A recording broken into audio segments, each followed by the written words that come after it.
ऋषि पंचमी व्रत कथा पूजन सामग्री लज्जीरा, कुसा, कलावा, चौकी, पटा, गंगाजल, कलश, दीपक, पंचगव्य, पंचामृत, श्वेत वस्त्र, केले के पत्ते, यज्ञोपवीत, सिंदूर, केसर, चंदन, चावल, फूलों का हार, दीप सलाका, धूप, अगरबत्ती, दीपक, नैवेद्य, फल जो उपलब्ध हों, विशेषकर खीरा, नींबू, पान, सुपारी, गिलोरी, सुहाग पिटारी, चूड़ी, शीशा, कंगा, बिछिया, डोरा, सुरमा, मिश्री, महावर, पकवान, मिठाई, शंख, घंटा एवं पूजन आदि करें। अभी तो लाएंगे।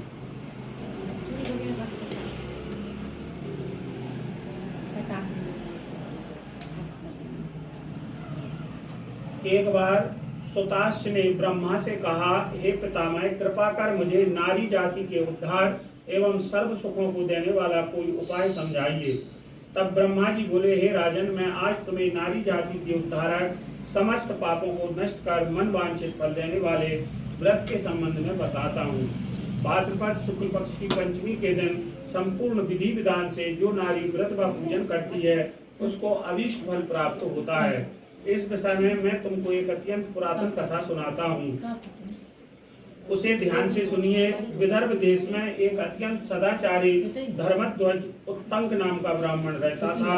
उसकी स्त्री अत्यंत पतिव्रता, सुशील एवं दानी स्वभाव की थी तथा उसका नाम भी सुशीला था। उससे एक पुत्र एवं एक पुत्री पैदा हुए थे। पुत्र का नाम सुविभूषण था। उसने चारों वेदों का सांगोपांग अध्ययन किया था। कन्या का समय अनुसार अच्छे कुल में संबंध कर दिया था, किंतु दुर्भाग्य की वह कन्या विधवा हो गई। वह अपने सतीत्व के रक्षार्थ अपने पिता के घर रहने लगी। ब्राह्मण सपरिवार गंगा तट पर कुटी बनाकर ब्राह्मण बालकों को विद्या अध्ययन कराने लगे। एक दिवस माता पिता की सेवा करके कन्या शिलाखंड पर शयन कर गई। रात भर में उसके सारे शरीर में कीड़े पड़ गए। सुबह जब ब्राह्मण के कुछ शिष्यों ने उस कन्या को इस दशा में देखा तो उसकी माता सुशीला को सूचित किया। माता चलकर गुरु पुत्री को देखिए। पत्नी ने जाकर उसे देखा। देखते ही सशंकित विलाप करने लगी तथा पुत्री को उठाकर ब्राह्मण के पास लाई। ब्राह्मण भी पुत्री की दशा देखकर अत्यंत विस्मित हो गए। तब ब्राह्मणी ने हाथ जोड़कर कहा, महाराज, मेरी पुत्री के शरीर में कीड़े पड़ जाने का क्या कारण है? तब ब्राह्मण ने ध्यान धरकर कहा कि सुप्रिय, इस कन्या के अब मैं 7 जन्म पूर्व का हाल बताता हूँ। उस समय ब्राह्मणी की तब रजस्वला होते हुए भी घर के तमाम बर्तन भोजन सामग्री को छू लिया। ऋषि पंचमी व्रत को भी अपमानजनक दृष्टि से देखा। उसी दोष के कारण पुत्री के शरीर में कीड़े उत्पन्न हुए हैं, क्योंकि रजोधर्म वाली नारी पहले दिन चांडालनी, दूसरे दिन ब्रह्मघातनी, तीसरे दिन भोवन के समान शास्त्रों में माना गया है।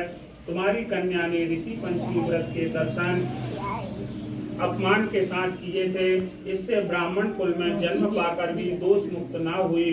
तब सुशीला ने कहा, महाराज, इस उत्तम व्रत को इस कन्या के समक्ष विधि पूर्वक वर्णन कीजिए, जिससे समस्त सांसारिक प्राणी लाभ उठा सकें। ब्राह्मण बोले, हे सहधर्मिणी, यह व्रत भाद्रपद मास के शुक्ल पक्ष की पंचमी के दिन किया जाता है।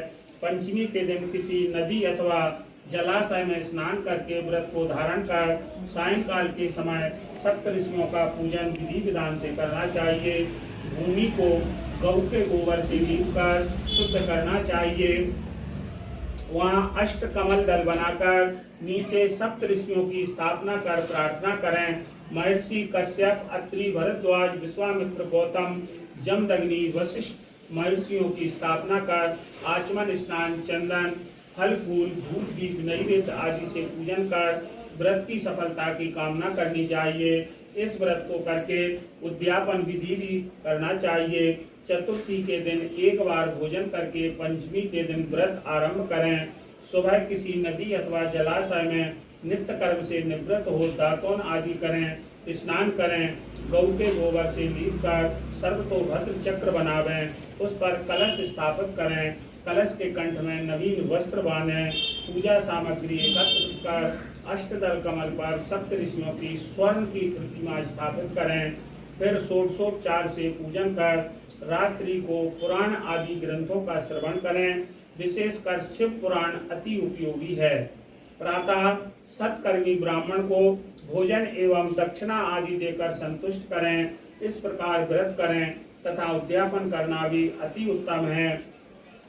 इस व्रतोद उद्यापन से नारी रूप लावण्य को प्राप्त कर सौभाग्यवती होती है एवं जीवन में धन संतान आदि के सर्व सुख भोग कर अंत में देवलोक में वास करती है।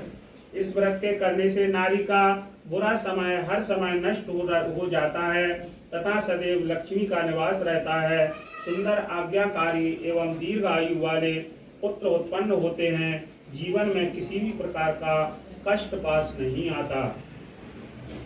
एक बार धर्मराज युधिष्ठिर ने भगवान श्री कृष्ण से कहा, हे जनार्दन, कृपा कर आज आप मुझे इस व्रत को विधि सहित बताइए जिसके करने से नारी जाति के अनेकों पापों से मुक्त होकर अनेकों यज्ञों का पुण्य फल प्राप्त कर अंत में भगवान विष्णु आदि देवताओं के लोक में निवास करती है।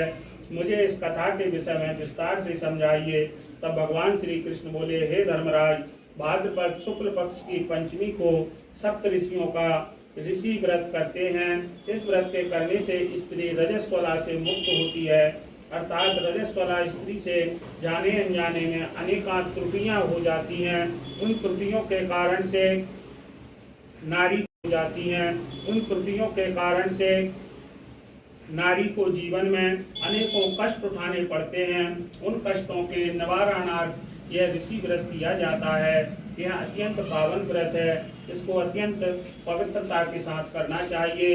इस व्रत के करने से किसी भी प्रकार की त्रुटि नहीं रहती, क्योंकि जब देवराज इंद्र ने वृत्तासुर राक्षस को मारा था तब उन्हें ब्रह्म हत्या का पाप लगा था। उस समय ब्रह्म हत्या के 4 भाग करके एक भाग को स्त्री के रज में, दूसरा नदी के फैन में, तीसरा पर्वतों में, चौथा भाग अग्नि की प्रथम ज्वाला में विभक्त किया था। इससे हर वर्ण जाति की नारी को रजस्वला होने पर पहले दिन चांडालिनी, दूसरे दिन ब्रह्मघातिनी, तीसरे दिन धोवन के समान दोषी माना जाता है। इससे इन दिनों में किसी भी वस्तु का छूना मना है। छूने से वह वस्तु अपवित्र होकर दूषित होती है। इस ऋषि पंचमी व्रत करने से यह दोष मुक्त होकर नारी मोक्ष को प्राप्त होती है तथा पवित्र हो जाती है। हे राजन, विदर्भ देश में एक सैन्यजित नाम का अत्यंत प्रतापी, यशस्वी तथा न्यायप्रिय राजा था। उसी राज्य में एक सुमित्र नाम का विद्वान ब्राह्मण था। उसकी पत्नी, जिसका नाम जयश्री था, ऋषि कार्य में अचानक रजस्वला धर्म को प्राप्त हो गई और वह समय अनुसार भोजन आदि प्रति वस्तु छूती रही। इस प्रकार समय पूरा होने पर दोनों ही पति पत्नियों की मृत्यु हो गई। मरने के बाद पूर्व जन्म में ब्राह्मणी को कुतिया का जन्म मिला तथा ब्राह्मण को बैल का जन्म मिला। उसने अपने तप के प्रभाव से दोनों को अपने पूर्व जन्म की पूरी बातों का स्मरण रहा। वह दोनों अपने ही पुत्र के घर पर पले बा रहे। एक दिन श्राद्ध पक्ष में ब्राह्मण पुत्र ने अपने पिता के श्राद्ध तिथि के दिन विधि पूर्वक ब्राह्मण भोज किया तथा अपनी पत्नी को अत्यंत स्वादिष्ट पकवान बनाने की आज्ञा दी। इधर ब्राह्मण पुत्र वधु ने विविध पकवान, खीर आदि भोजन बनाकर तैयार किए। दुर्भाग्य से उस खीर में एक सर्प ने विष उगल दिया। वह हाल ब्राह्मणी जो कुतिया की योनि में थी सब देख रही थी। उसने सोचा कि यदि ब्राह्मण यह भोजन करेंगे तो यह समाप्त हो जाएंगे और मेरे पुत्र को ब्रह्म हत्याओं का भारी पाप लगेगा। इस प्रकार से सोचकर अपने पुत्र वधु की दृष्टि बचाकर वह उस कुतिया ने खीर को जूठा कर दिया। तब बहू ने उस कुतिया को किवाड़ में बंद कर इतना मारा कि उसकी कमर तोड़ दी। कुतिया ने अपने पूर्व पति बैल को जाकर जो भी दिन में उस पर बीती थी वह सब बात सुनाई। तब वह बैल बोला, हे प्रिय, क्या बात हुई? किस कारण लाठी मारकर तुम्हारी कमर तोड़ी गई? सारी कथा मुझसे विस्तार से कहो। तब कुतिया ने बैल को यह सब बताया कि इस प्रकार तथा किस कारण से उसके पुत्र वधु ने लाठी मारकर उसकी कमर तोड़ दी थी। वह अपना संपूर्ण समाचार सुनाकर कहने लगी, स्वामी, हमारा इस योनि से कैसे छुटकारा होगा? हमको किस अकर्म के कारण यह सभी दुख भोगने पड़ रहे हैं। ब्राह्मण पुत्र वधु पर छुपा सुन रहा था। वह दोनों को उसके वहां होने का कुछ भी भान नहीं था। तब वह बैल बोला, हे प्रिय, तुम्हारे ही दूषित कर्म एवं पापों का भोगने हेतु आज मुझे भी बैल होना पड़ा। यह कहकर अपने अपने पूर्व जन्म की वह संपूर्ण कथा सुनाई। जब वह रजस्वला के समय भोजन आदि सभी सामान छूती रहती थी, उसी पाप के कारण तुमको कुतिया तथा मुझको बैल की योनि प्राप्त हुई, जिस पर अभी तुम्हारे स्वभाव में कोई भी परिवर्तन नहीं है, क्योंकि तुम्हारी कुतिया की योनि है। और कुत्ते का स्वभाव भी वैसा ही होता है। उसी स्वभाव के कारण ही तुम्हारे ऊपर इन सब बातों का कोई असर नहीं है। देखो, यह पूरा परिवार हमारा पिछले जन्म का ही परिवार है। यह मेरा पुत्र है, जिसने आज मुझे पूरे दिन मुंह बांधकर हल में जोता है। घर पर इसकी पत्नी ने मेरे नाम का ही श्राद्ध किया है और मेरे ही नाम से ब्राह्मण भोजन कराया है, जबकि प्रातः से मैं निरंतर हल में चल रहा हूँ। अभी तक मुझे खाने को चारे का एक तिनका भी नहीं दिया। यह सब तेरे उस दुष्कर्म का ही प्रभाव है। दोनों की पूरी बात सुनकर उसको घोर कष्ट हुआ। वहां मैं आकर उन बैल एवं कुतिया दोनों माता पिता को भोजन देकर वह अत्यंत दुखी हो वन को चला गया। वहां तलाश करते हुए वहां एक ऋषि आश्रम पर पहुंचा। वहां उसने कुछ समय बिताया। एक दिन सुअवसर जानकर ऋषियों से पूछा, हे दयालु, मेरे माता पिता कुतिया तथा बैल की योनि भोग रहे हैं। यह इस योनि से किस प्रकार मुक्त हो सकेंगे? कृपा कर मुझे कोई उपाय बताइए, जिससे कि मेरे माता पिता को इस पाप से मोक्ष मिले। तब ऋषि बोले, पुत्र, तुमको यह कैसे ज्ञात हुआ? तब उस ब्राह्मण पुत्र ने ऋषि को वह सारी कथा बैल रूप में अपने पिता के द्वारा सुनी थी बताई। यह भी बताया कि इस योनि को भोगने में मेरी माता जी अधिक दोषी हैं। उन्हीं के पिछले अपराधिक दुष्कर्म के कारण पिताजी को भी बैल योनि भोगनी पड़ रही है, तथा आप दोनों ही मेरे घर पर हैं। हे ऋषिश्वर, कृपा कर कोई ऐसा उपाय बताइए, जिससे मेरे माता पिता की यह योनि छूट जाए तथा उनके संपूर्ण दोष नष्ट हो जाएं। ऋषि बोले, पुत्र, तुम धन्य हो। इस संसार में ऐसे पुत्र कम ही पाए जाते हैं, जो अपने माता पिता के सुख चैन के विषय में सोचें। उन्हें तो अपनी तथा अपनी पत्नी व संतान की चिंता रहती है। तुमने अपने माता पिता की मृत आत्मा की मुक्ति हेतु सोचकर हमको आह्लादित कर दिया। हे पुत्र, सुनो, पूर्व जन्म में तुम्हारे माता पिता ऋषि मुनियों की निरंतर सेवा में रहा करते थे। तुम्हारी माता जब रजो धर्म में थी, तब वह ऋषि सेवा कार्य करती रही। उस समय उसके द्वारा छू जाने वाली हर वस्तु दूषित हो गई। इस प्रकार ऋषियों पर भी प्रभाव पड़ा। तब उनको ऋषियों ने गुप्त रूप से श्राप दिया। उसी से तुम्हारे पिता ने बैल तथा माता ने कुतिया का जन्म पाया।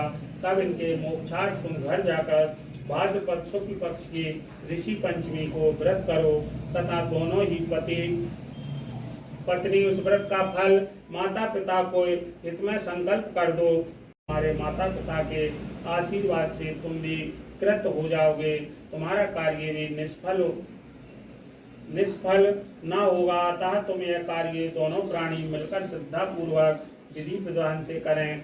ऋषियों की बात को सुनकर ब्राह्मण पुत्र अपने घर आया तथा पत्नी को संपूर्ण समाचार बताया। पत्नी को सहमति से दोनों उस व्रत को भाद्रपद मास के शुक्ल पक्षीय पंचमी को अत्यंत श्रद्धा भाव से विधि पूर्वक तथा पंडित जी को बुलाकर उस व्रत का फल संकल्प अपने माता पिता के लिए दिया, जिसके प्रभाव से वह दोनों अपनी पशु योनि से मुक्त हुए तथा विमान द्वारा देवलोक को प्रस्थान कर गए। हे राजन, जो नारी इस व्रत को संपूर्ण विधि के साथ अत्यधिक श्रद्धा भाव से पालन करती है तथा सप्तऋषियों का पूजन आदर सहित करती है, वह भयंकर रजस्वला दूध से मुक्त होकर धन धान्य से पुत्र पौत्र आदि का सुख भोगती है, सौभाग्यवती होकर अमर पद को प्राप्त करती है। इसलिए इस व्रत को करने से नारी जाति का समस्त पापों से उद्धार हो जाता है। यह विशेषकर नारी के उपयोग का ही व्रत है। पितृ आत्मतुष्टि हेतु दंपति भी कर सकते हैं। जो फल अनेकों तीर्थों के करने से प्राप्त होता है वही फल एक बार इस व्रत के करने से प्राप्त होता है। युधिष्ठिर, इस व्रत का महान फल होता है। बोलिए लक्ष्मी नारायण भगवान की, शंकर भगवान की, सप्तऋषि महाराज की जय।